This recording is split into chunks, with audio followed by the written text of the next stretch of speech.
ناظرین، دنیا کی سب سے قدیم اور پیچیدہ جنگ ایک ایسی سرزمین پر جو تین بڑے مذاہب یہودی، عیسائی اور اسلام کے لیے ہے، لیکن آج وہاں صرف خون اور تباہی نظر آتی ہے۔ اسرائیل اور فلسطین کے درمیان یہ لڑائی صرف زمین کی لڑائی نہیں بلکہ مذہب اور طاقت کی لڑائی بھی ہے، جس نے لاکھوں معصوم بچوں کی زندگیاں چھین لی ہیں۔ کیا آپ جانتے ہیں کہ اس لڑائی کی شروعات کہاں سے ہوئی؟ کیا یہ مسئلہ صرف زمین کا ہے یا اس کے پیچھے کچھ اور بھی راز ہے؟ آج کی اس ویڈیو میں ہم آپ کو اس لڑائی کی اصل وجہ، اس کی تاریخ اور موجودہ صورتحال کے بارے میں بتائیں گے۔ تو چلیے چلتے ہیں اور اس کہانی کو جاننے کی کوشش کرتے ہیں۔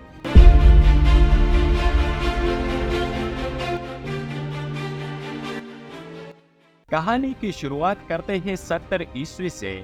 ناظرین، 70 عیسوی میں رومی سلطنت نے یروشلم کو فتح کیا اور یہودیوں کو بڑی تعداد سے فلسطین سے نکال دیا گیا۔ یہ واقعہ تاریخ میں پہلی بار ہوا تھا، جسے یہودی جلاوطنی بھی کہا جاتا ہے۔ اس کے بعد 1800 عیسوی کے آخر میں یہودیوں نے یورپ میں ایک تحریک زائنسم کے نام سے شروع کی۔ اس تحریک کا مقصد یہ تھا کہ یہودیوں کے لیے ایک الگ ریاست قائم ہو جائے۔ یہودیوں کا خیال یہ تھا کہ فلسطین ہمارا تاریخی وطن ہے جہاں ہم دوبارہ آباد ہونا چاہتے ہیں۔ ناظرین، فلسطین کی زمین پہلے سلطنت عثمانیہ کا حصہ تھا، لیکن پہلی جنگ عظیم میں عثمانیوں نے جرمنی کا ساتھ دیا، جس سے برطانیہ نے عثمانی سلطنت کے خلاف کارروائی کی اور 1917 میں فلسطین برطانیہ کے کنٹرول میں آ گیا۔ اس دوران برطانیہ نے یہودیوں کو فلسطین میں آباد ہونے کی اجازت دے دی، جس سے مقامی عربوں اور یہودیوں کے درمیان اختلافات پیدا ہوئی۔ 1947 میں اقوام متحدہ نے فلسطین کی تقسیم کا منصوبہ بنایا، جس کی بنیاد پر ایک یہودی ریاست اور ایک عرب ریاست کے قیام کا مشورہ دیا۔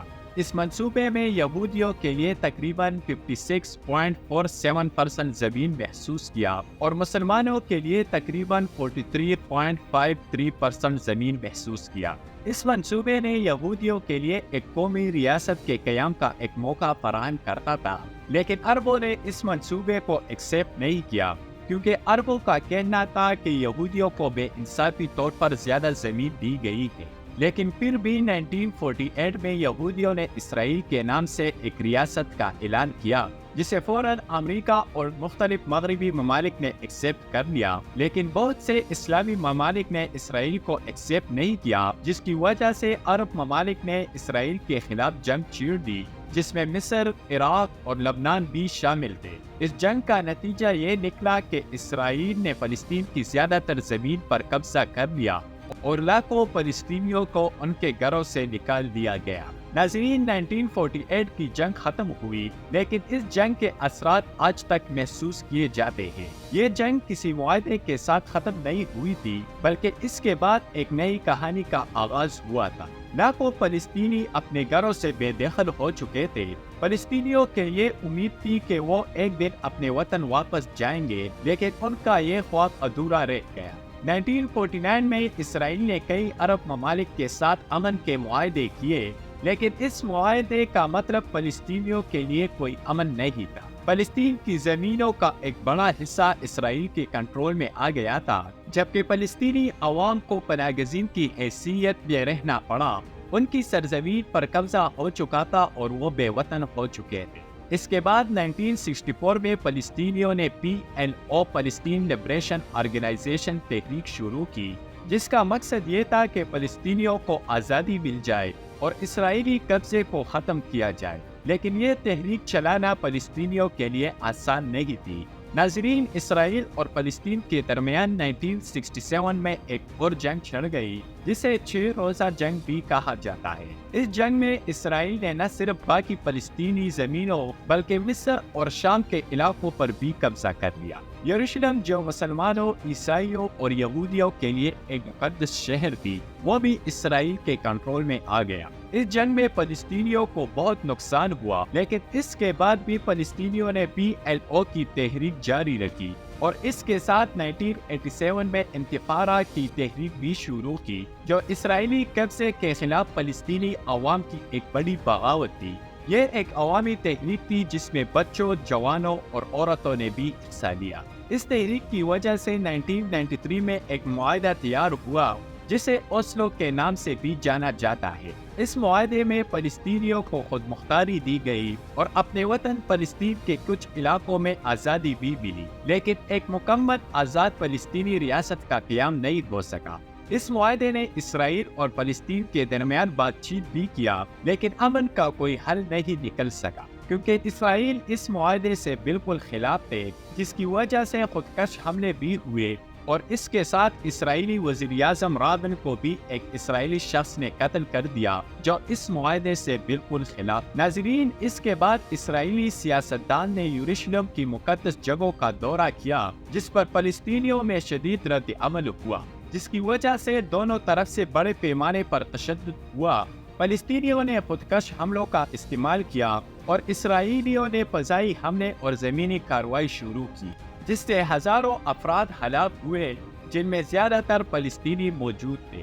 اس کے بعد 2006 میں اسرائیل اور لبنان کے درمیان جنگ ہوئی، جسے دوسری لبنان جنگ بھی کہا جاتا ہے۔ یہ جنگ اسرائیل اور حزب اللہ کے درمیان ہوئی، لیکن اس کا اثر فلسطین پر بھی پڑا۔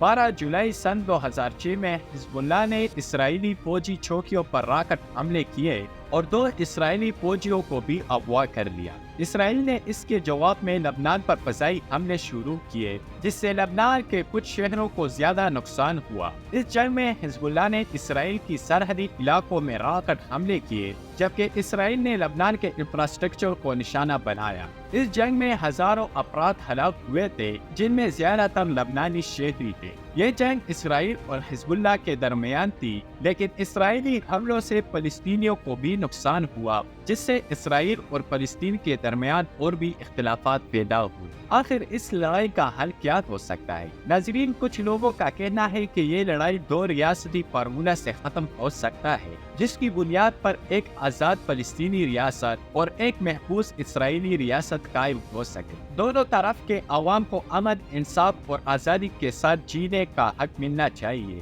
اس کے لیے ضروری ہے کہ بین الاقوامی برادری کی مدد سے مذاکرات کیے جائے۔ دونوں قومیں ایک دوسرے کو انسانیت کے طور پر تسلیم کریں اور ماضی کی نفرتوں کو چھوڑ کر مستقبل کی طرف دیکھیں۔ یہ ایک طریقہ ہے جس سے اس لڑائی کا حل ہو سکتا ہے۔ یہ ویڈیو ختم کرتے ہوئے یہ یاد رکھنا ضروری ہے کہ اسرائیل اور فلسطین کی کہانی صرف سرحدوں، سیاست یا تاریخ کی کہانی نہیں ہے، یہ انسانوں کی کہانی ہے۔ وہ خاندان جو امن کا خواب دیکھتے ہیں، وہ بچے جو جنگ کے درمیان پل و بود کر رہے ہیں اور ہر روز متاثر ہونے والا زندگی گزار رہا ہے۔ یہ لڑائی بہت مشکل ہے، ہمیں کبھی بھی امن کی امید نہیں چھوڑنی چاہیے۔ ایک دن ایسا آئے گا جب یہ زمین تقسیم کے بجائے بانٹی جائے گی اور نفرت اور خوف کی دیواروں کی جگہ بھروسے اور انسانیت کے پل تعمیر ہوگی۔ ناظرین، اگر آپ کو یہ ویڈیو پسند آئی ہو تو اسے لائک کریں، شیئر کریں اور ہمارا چینل سبسکرائب کرنا نہ بھولیے۔ ملتے ہیں اگلی ویڈیو میں، تب تک کے لیے خدا حافظ۔